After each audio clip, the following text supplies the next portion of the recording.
안녕하세요. AI, 인공지능 때문에 정말 세상이 빠르게 변화하고 있다는 말 많이들 실감하시죠? 네, 정말 그렇죠. 오늘 저희는 청취자 여러분이 보내주신 자료들을 좀 깊게 들여다보면서요. 이 AI 혁명이 지금 어디로 가고 있는지, 또 우리가 뭘 주목해야 하는지, 그래서 이게 당신에게 어떤 의미가 있는지 좀 자세히 파헤쳐 보겠습니다. 네. 오늘 볼 자료들을 보면요. AI 사용자나 사용량, 그리고 관련 설비 투자, 캐펙스라고 하죠. 이런 것들이 정말 전례 없이 급증하고 있어요. 아, 정말요? 어느 정도인가요? 뭐 예를 들면 챗GPT 주간 사용자가 불과 17개월 만에 8배나 늘었고요. 미국 6대 빅테크 기업 설비 투자는 1년 만에 63%나 급증했죠. 63%요? 와, 엄청나네요. 네. 근데 또 동시에 아시겠지만 AI 모델 개발 비용은 엄청나게 들고 경쟁은 점점 치열해지고 특히 오픈소스나 중국의 부상 같은 좀 복잡한 면들도 분명히 보입니다. 그렇군요. 정말 뭐랄까 빛과 그림자가 동시에 있는 상황이네요. 그럼 일단 이 엄청난 성장세부터 좀 더 자세히 볼까요? 사용자 수나 투자 말고 또 체감할 만한 지표가 있을까요? 아, 그럼요. 그 개발자 생태계 확장이 아주 눈에 띄는데요. 엔비디아 사례만 봐도 지난 4년 동안 개발자 수, 관련 스타트업 수, 또 앱 수가 전부 100% 이상, 뭐 4배 가까이 늘어난 것도 있고요. 4배요? 네. 이건 단순한 기술 유행을 넘어서 진짜 거대한 산업 생태계가 만들어지고 있다는 신호죠. 기업들도 발빠르게 도입하고 있고요. 뱅크 오브 아메리카의 AI 비서 에리카, 누적 상호작용 건수가 벌써 25건을 넘었다고 하고요. 20억 건이요? 네. 의료계 AI 스프라이브나 아니면 뭐 연브랜즈 같은 외식 기업들도 자체 AI 플랫폼을 활발히 쓰고 있죠. 와, 정말 특정 분야가 아니라 사회 전반으로 AI가 스며들고 있군요. 이 데이터들을 보면 확실히 AI는 이제 미래 기술이 아니라 바로 지금 우리 삶과 일에 깊숙이 들어와 있는 현실이라는 거네요. 맞습니다. 이걸 어떻게 받아들이고 활용할지가 정말 중요해진 시점인 것 같습니다. 그런데 이렇게 성장하는데 수익성은 왜 어렵다고 하는 걸까요? 이게 혹시 그 AI 골드러시의 역설? 뭐 이런 건가요? 정확히 보셨어요. 이게 AI 모델 한 번 훈련시키는 비용이 지난 8년간 대략 2,400배 정도 늘었다는 추정이 있거든요. 2,400배요? 네, 추정치긴 하지만요. 그만큼 비용이 기하급수적으로 늘어나는데 이걸로 바로 돈을 벌기가 생각보다 쉽지 않은 거예요. 오픈 AI의 연간 추정 매출이 한 37억 달러 정도인데 컴퓨팅 비용만 50억 달러 가까이 될 수 있다는 분석까지 나올 정도니까요. 아, 배보다 배꼽이 더 큰 상황이 될 수도 있겠네요. 그렇죠. 그니까 말씀하신 대로 AI 골드러시의 역설인 셈이죠. 사용자는 폭발적으로 늘고 투자는 엄청난데 이게 아직 확실한 수익 모델로는 딱 이어지지 못하는 그런 상황입니다. 비용은 계속 늘고 수익은 불확실하고 이거 정말 큰 숙제네요. 게다가 경쟁은 더 심해지고 있다면서요. 오픈소스랑 중국 쪽이요. 네, 맞아요. 메타의 라마 같은 아주 성능 좋은 오픈소스 모델들이 무료로 풀리면서 상용 모델 만드는 회사들은 좀 압박을 느낄 수밖에 없고요.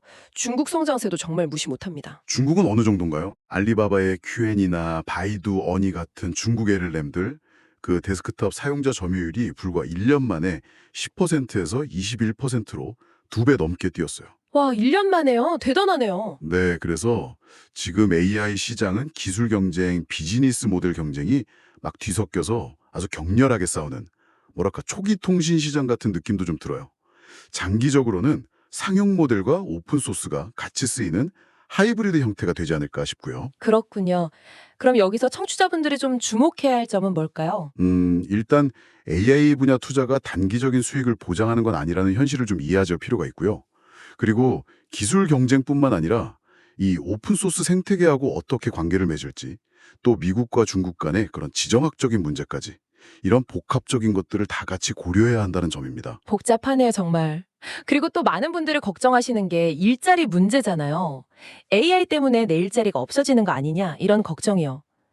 자료를 봐도 지난 7년간 미국에서 AI 관련 IT 일자리 공고는 448%나 늘었는데 BAI IT 일자리는 오히려 9% 줄었다고요. 이건 어떻게 봐야 할까요? 네, 그 숫자가 좀 충격적이긴 한데요.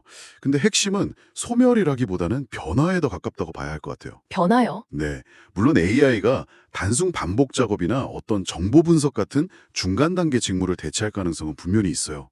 하지만 동시에 AI를 개발하고 또 관리하고 이걸 창의적으로 활용하는 새로운 역할, 새로운 기술에 대한 수요가 정말 폭발적으로 늘고 있거든요. 아, 그러니까 없어지는 일자리가 있는 만큼 새로 생기거나 중요해지는 일자리도 많다는 거군요. 그렇죠. 엔비디아 CEO 젠슨 황도 비슷한 말을 했죠.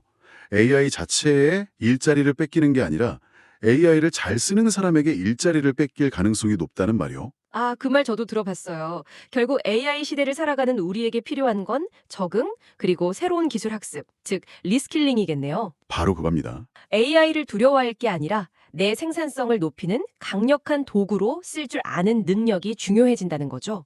이건 뭐 개인에게도 해당되지만 기업 차원에서도 직원 재교육이나 직무 재설계에 적극적으로 나서야 한다는 뜻이기도 하겠고요. 맞습니다. AI는 분명 생산성을 높이고 어려운 질병 치료를 앞당기고 또 지식 접근성을 넓히는 등 정말 엄청난 기회를 주는 복합 혁신 엔진이 맞아요. 하지만 동시에 스티븐 호킹 박사가 경고했던 것처럼 뭐 자율살상 무기라든지 감시사회 강화, 대규모 실업 같은 그런 디스토피아적인 위험성도 분명히 안고 있거든요. 네, 그런 위험성도 무시할 순 없죠. 그래서 기술 발전 속도만큼이나 AI의 안전성, 윤리 문제, 그리고 사회적 합의를 바탕으로 한 어떤 규제 논의, 이런 것들이 정말 중요해지는 시점입니다. 오늘 정말 AI가 가져오는 변화의 속도와 규모, 또 수익성의 과제, 일의 미래에 미치는 영향, 그리고 글로벌 경쟁 구도까지 다양한 측면을 깊이 있게 살펴봤습니다. 분명한 건 AI가 우리 사회 전체를 근본적으로 바꾸고 있다는 사실인 것 같아요. 네, 그렇습니다.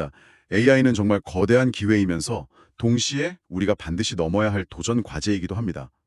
중요한 건 이 변화의 흐름 속에서 기술 발전에 뒤처지지 않으면서도 발생할 수 있는 여러 위험에 미리 대비하고 또 사회 전체가 좀 균형 잡힌 방향으로 나아갈 수 있도록 지혜를 모으는 것이겠죠. 자, 그럼 이제 마지막으로 청취자 여러분께 질문 하나 드리면서 마무리할까 합니다. AI가 주도하는 이 거대한 변화의 물결 속에서 당신은 개인적으로 또 직업적으로 어떤 준비를 하고 계신가요? 그리고 AI가 우리 삶의 아주 기본적인 요소가 된 미래 사회는 어떤 모습일 거라고 상상하시나요? 한번 잠시 시간을 내서 이 질문들을 곱씹어 보시는 건 어떨까 싶습니다. 저희는 다음 시간에 더 흥미로운 분석으로 다시 찾아뵙겠습니다.